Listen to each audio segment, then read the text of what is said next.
Before I start this video, I'm going to just premise it with the fact that I have vertigo right now, so if anything about this video seems off, that is probably it. And I feel a little weird. What is with my bangs? What's happening? Hello everyone, so today I am here to do my February wrap up for the month. I read a total of 9 books this month, and I don't know, actually I had a pretty good reading month. I had a lot of very high stars, and then like the books that I read that weren't like 5 stars were kind of mediocre, but 9 books is still pretty good. Nothing's gonna live up to the 22 books I read in January, but 9 books is still pretty good, especially since this month is the short month. And I also didn't realize how much I had read before I was like getting ready to film this video, so I think it's a success. But without waiting for much more, I'm going to just get right on into the reviews. So the first like 2 things that I read this month were for my adult multilingualism and biliteracy class that I am taking for college. So we read American by Paper by Kate Vieira, as well as Illegal Alphabets and Adult Biliteracy by Mario Calmar. These were both like 3 stars. Like, I don't know. I never know how to like rate like non-fiction essay books for school. I obviously had a ton of tabs and stuff to say. So this talks a lot about American biliteracy in the United States in terms of papers, so documents, so undocumented people versus documented people, what that means for your literacy and all of that kind of stuff. Shh! I'm obviously a documented American citizen, so I don't have to worry about a lot of the things that these people do. I just realized I'm not wearing mascara. We already are starting this video off great. 1 second. Better. So the next book that I read was a 5 out of 5 stars. I loved it so much, and that was The Girl with the Pearl Earring by Tracy Chevalier. I hate French. This book, I was really hoping I was gonna love it, but I was not expecting to give it 5 stars. Like, I was genuinely so happily surprised by this book. This book follows a young girl in the 1600s who becomes a maid for the painter Vermeer, who is a famous painter. He like painted the painting that's on the cover of this book, and basically she becomes a maid for him and his family, and it is about how she kind of becomes a part of their world even though she really doesn't belong in it, and what that does to her and her family, and all of just the kind of consequences that come with becoming a maid for this famous painter.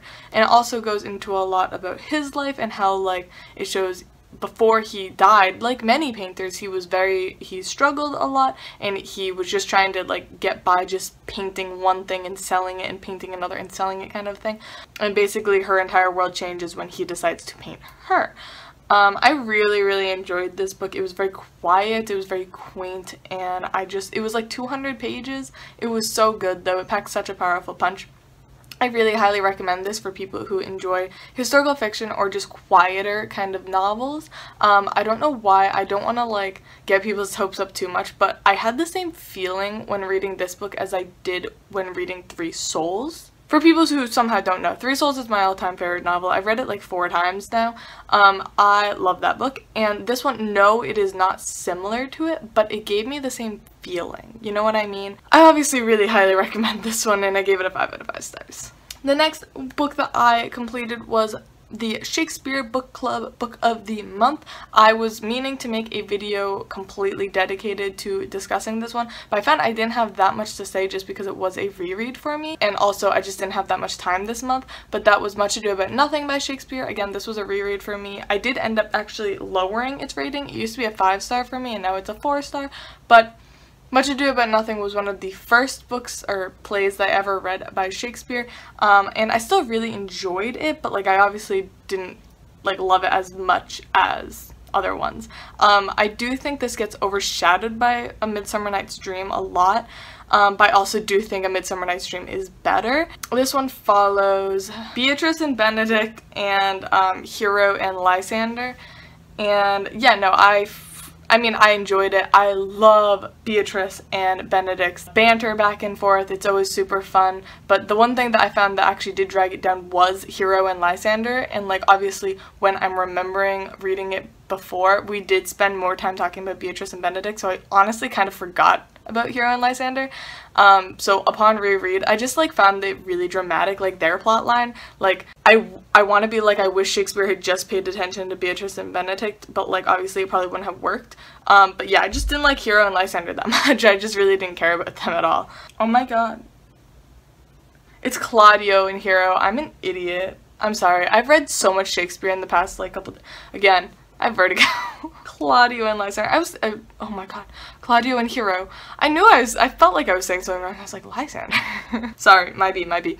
The next book that I read was a manga, and it was a continuation of a manga that I started last month, and that is Natsume's Book of Friends Volume 2. Not gonna lie, I was really disappointed by this. I gave it a 2.5 stars, I think. I had really high hopes for this one. I read the first one and really enjoyed it, but it became really repetitive. It's one of those ones that like, so basically he like can see demons, and he has this book and he's trying to give the demons names back to them from the book, and basically it's just like he meets a demon, gives its name back, and like you sometimes find out some background on the demon, then you never see it again. It's one of those kind of like more episodic mangas, and I'm just not a big fan of those kinds of things. I guess I much prefer like a deeper, complex plot, and I have been told like it does get better as it goes on, but like I don't know, I really didn't like Volume 2. I found it really boring, and I was low-key skimming it.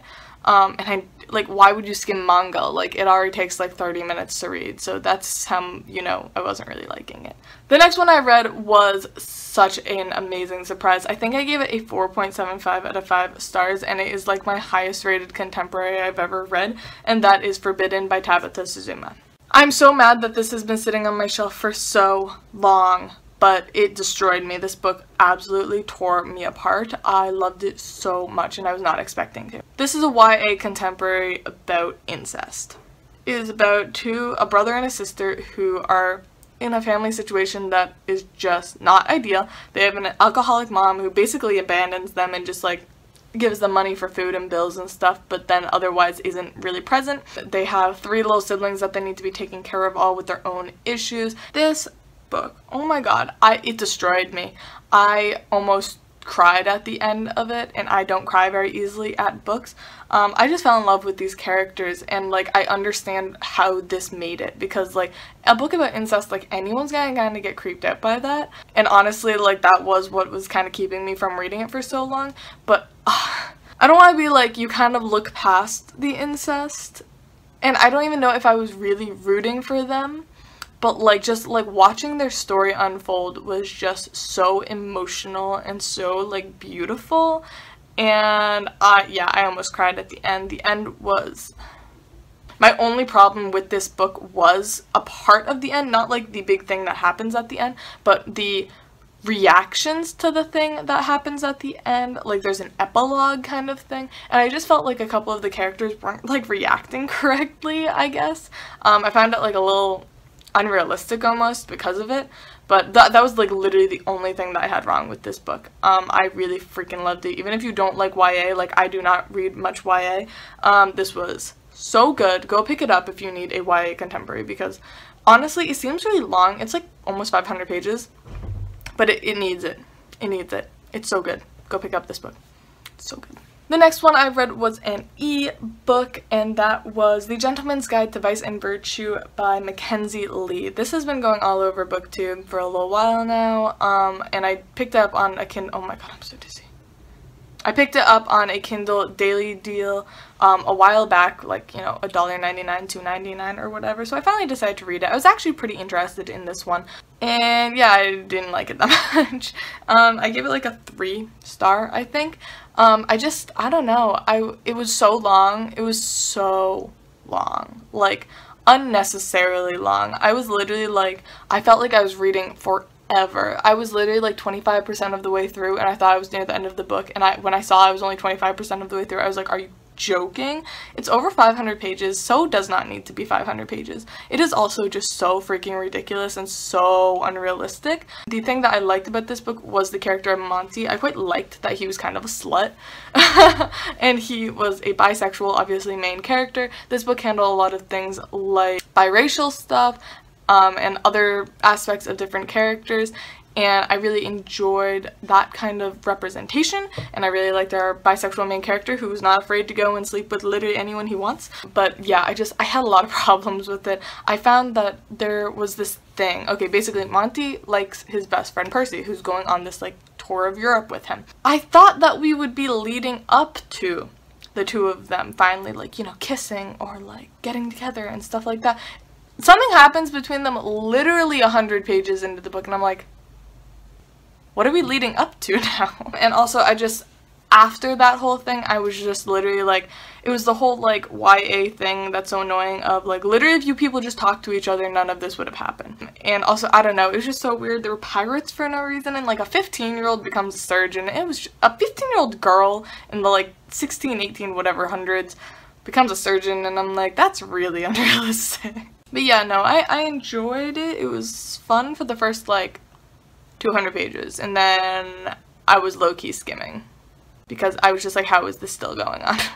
It's way too long. So the next book that I read was another 5-star read. I read a lot of good books this month, obviously, and that was Vincent and Theo by Deborah Heiligman. I have been talking nonstop about this book since I got it.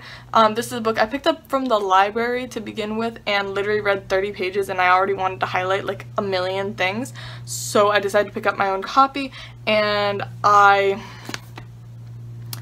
really enjoyed this. This is a non-fiction book about the story of Vincent and his brother Theo. And I must say, I am not like a Vincent van Gogh fan. Like, I know he literally has like a fan base nowadays. I literally knew nothing about him until I went to see a movie with my friends like over the winter, a couple months ago. I literally knew nothing about him. Like, if you had asked me what Van Gogh painted, I literally couldn't have told you. I now know he painted Starry Night. If you wanted to know, Vincent van Gogh painted Starry Night. Important information. But this is about his life and going over all throughout his life and talking about him and his relationship with his little brother Theo. And the author used like hundreds and hundreds of letters that the brothers wrote back and forth to each other. But the thing about this is, I'm not a big fan of nonfiction. I feel like I can say that. I have read so much nonfiction and I'm just never impressed with it.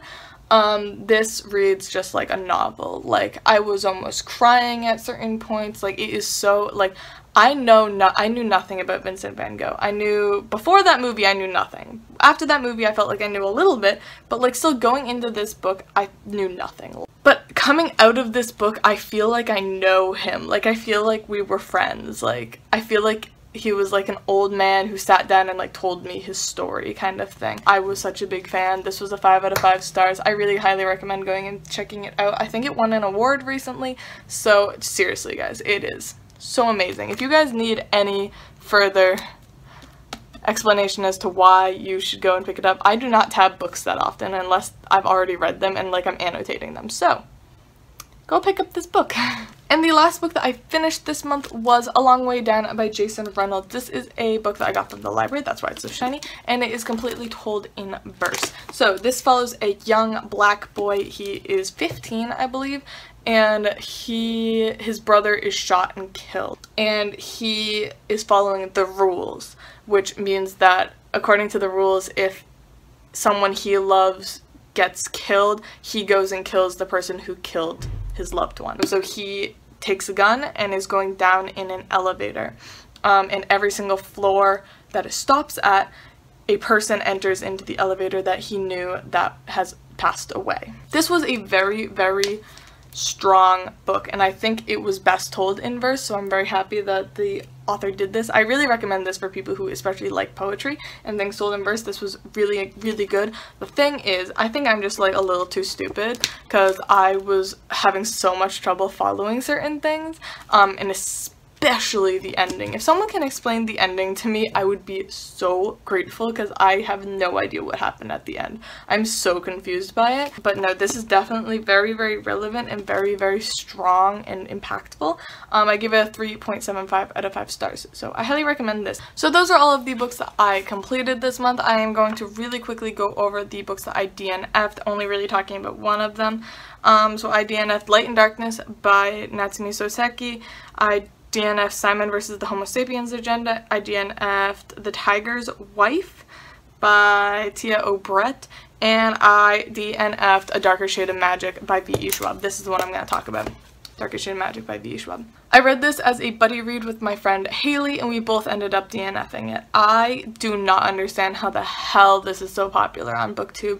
It was such a disappointment. It was honestly just like really childish and really cliche, and I was rolling my eyes at every fucking page after a little while. Like literally the main character Kel is a fucking anime character. He's got like a black eye and his hair's all like swoopy over it and shit, and I was just like, are you an anime character? Are you like Sasuke Uchiha? Like shut the fuck up. And then there was the character Lila, who is literally the worst character I've ever had to read about. She was horrible. She was so woman-hating. I can't believe BookTube, who is supposed to be so like diverse or like whatever, like feminist or something, can read this character, because the first time that we meet her, so she's dressed as a boy, as every fucking girl character in fantasy is, and she pickpockets people or whatever, and she literally looks down on females. The entire chapter. She's like, oh, I can't believe that they're so girly and wearing dresses and like they swoon over boys and da-da-da-da-da. And then she actually says something along the lines of like, if women are feminine, then they deserve what happens to them. So pickpocketing or men like coming after them, like they deserve that. And I was literally like, I can't believe.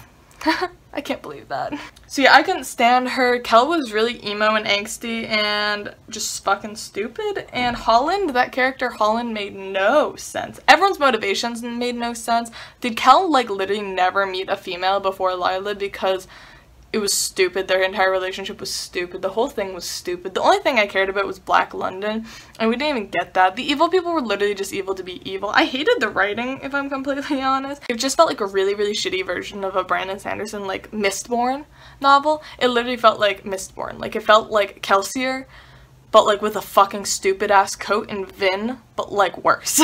I hated this book so much. I can't even. I don't understand how anyone could ever read this and think it was good. If you guys want an actually good adult fantasy novel, go read the Mistborn trilogy by Brandon Sanderson, because it is 100% better than this, because this was bullshit. Anyways, that rant over. That is all of the things that I read and DNF'd this month. I am running on so much time. I don't know how I filmed this for this long. But anyways, I hope you guys all enjoyed this wrap up and these mini reviews, and I love you all, and I'll see y'all soon. Bye!